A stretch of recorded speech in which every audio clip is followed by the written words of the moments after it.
With the latest entry into the Rune Factory series being Guardians of Azuma, also slated to release on May 30th, I went over a bunch of the new information that was shown from the gameplay showcase from Marvelous. The showcase details some of the major points about the game, so if you haven't watched that video, then I highly recommend checking that one out before watching this one, because I will be diving into a few more hidden details that may have been overlooked, and some other key elements that simply were brought to my attention. And I've got 16 little secrets that you may or may not have noticed from the gameplay showcase. What's up guys, Tactics here with another video for you. Let's not waste any more time and dive right in. Let's kick things off with the first detail that is something both myself and many others who are familiar with the series had a problem with from the previous installment in Rune Factory 5, which is the performance. If you remember playing 5, then you know exactly what I'm talking about here. If we compare the performance on the Switch to the PC version of Rune Factory 5, you will be able to tell that the optimization of the Switch version was poorly lacking. There would be many frame rate dips in certain places and during moments where there was a lot happening on screen. Compare that to the PC and you quickly realize which one is the superior version. Guardians of Azuma seems to run very well on the PC version that they showed in the English showcase, but there is a possibility that the Switch version may need just a little bit more care put into it based off of the Japanese gameplay showcase.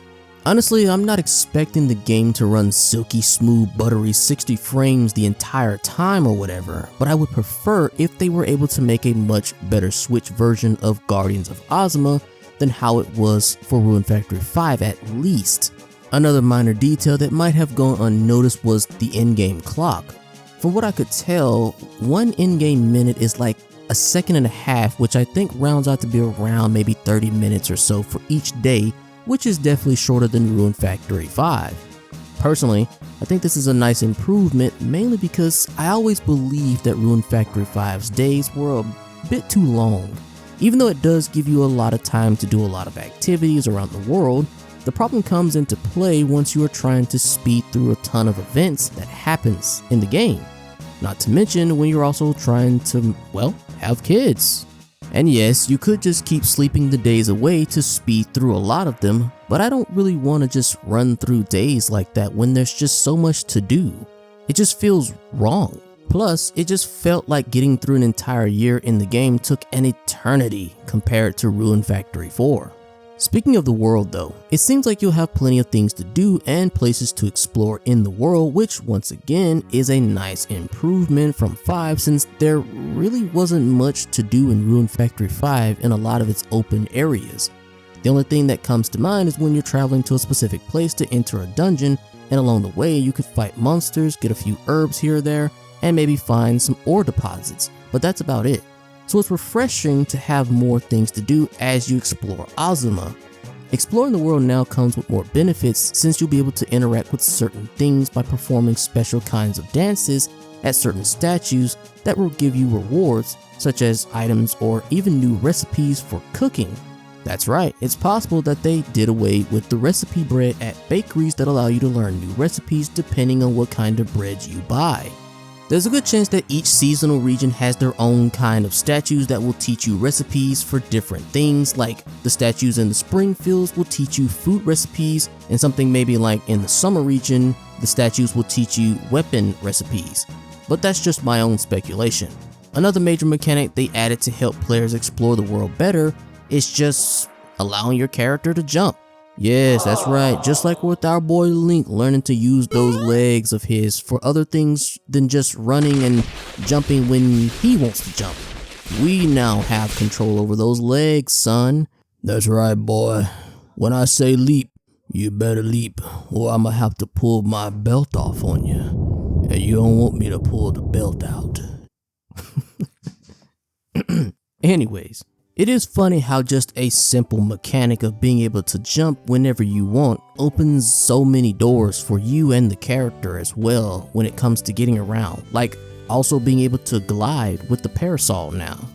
Man, this game continues to look awfully familiar. I can't quite put my finger on it, but awfully familiar. Now, I said this in the previous video about how combat looks more fluid than in 5 as well. Something about how the characters transition from one attack into the next just feels more smooth, natural even, since they are technically earth dancers, and being able to switch the sacred treasures out on the fly is actually something I think Zelda kinda screwed up at. Now, this may only apply to the sacred treasures and not your own main weapon, since you get basically 2 weapon slots to use, but once again, I think this was a missed opportunity with Zelda.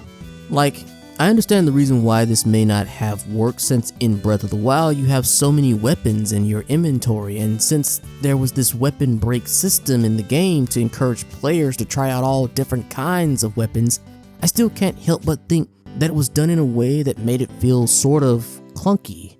Having to pause the screen and scroll through your huge library of weapons and items just brought the flow of the battle to a grinding halt. And I'm looking at you, Tears of the Kingdom, you're the worst offender of this.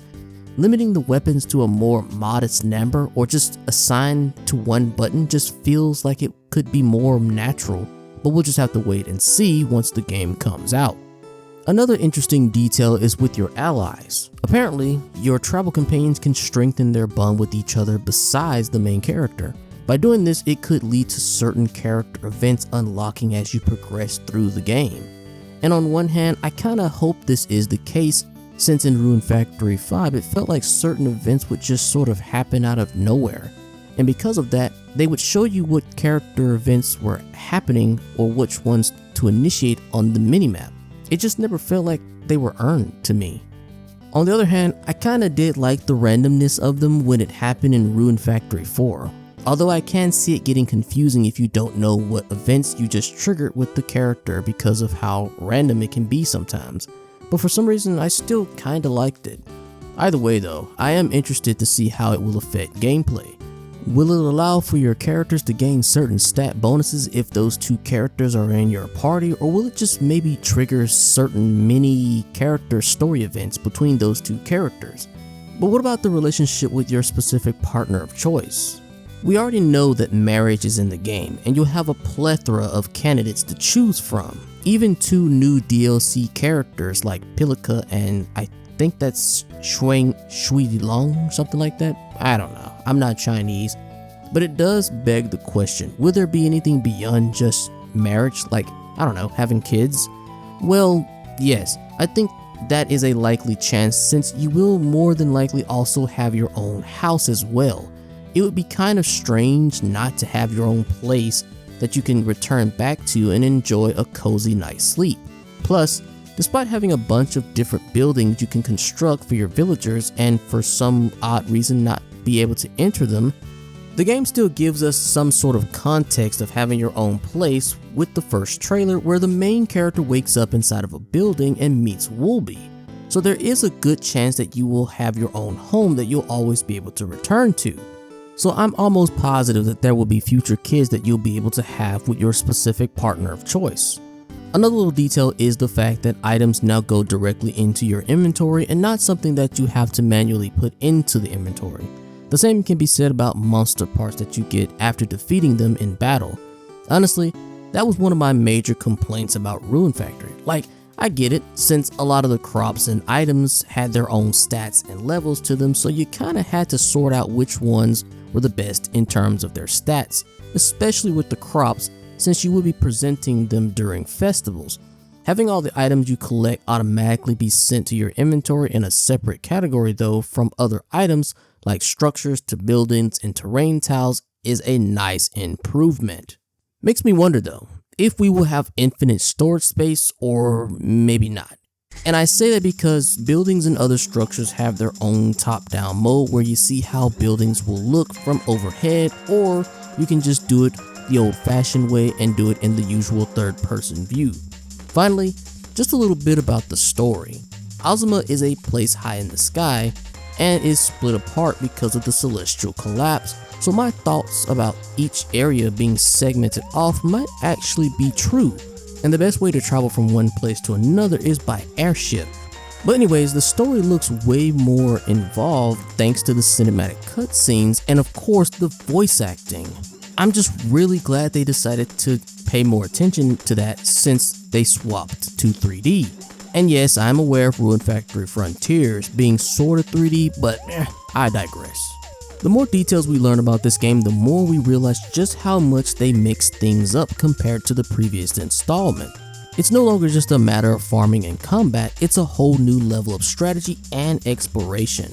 These hidden details add a whole new layer of depth to the game, and it's a major reason why players keep coming back for more. The new improvements that we've uncovered in Rune Factory Guardians of Azuma is a testament to the game's depth and complexity. From DLC characters and cinematic storytelling to minor changes to how the characters interact with their environment, with the addition of, well, some simple gameplay mechanics. These details are a big part of what makes the game so engaging and a must-know for anyone who may still be on the fence about giving this amazing franchise a try. I certainly hope that the things that I talked about today is enough to maybe even get just a few people interested in what this game could be like potentially for them if they've never played a Rune Factory game before. And if the characters are lovable and the performance of the game for the Switch version especially is vastly improved on, then I can truly see this being the best Rune Factory to date. But what do you guys think about these new small hidden details that may have gone unnoticed by some? Let me know in the comments below. Alright, there you have it guys. I hope you enjoyed the video, and if so, be sure to smash that like button for your boy and subscribe if you haven't already for more Rune Factory and other related topics. If you want to know more about some of the more major details of Rune Factory Guardians of Azuma, check out this video right here. Either way, I appreciate you guys all the same and for your support, and with that, I'll catch you in the next one. Peace.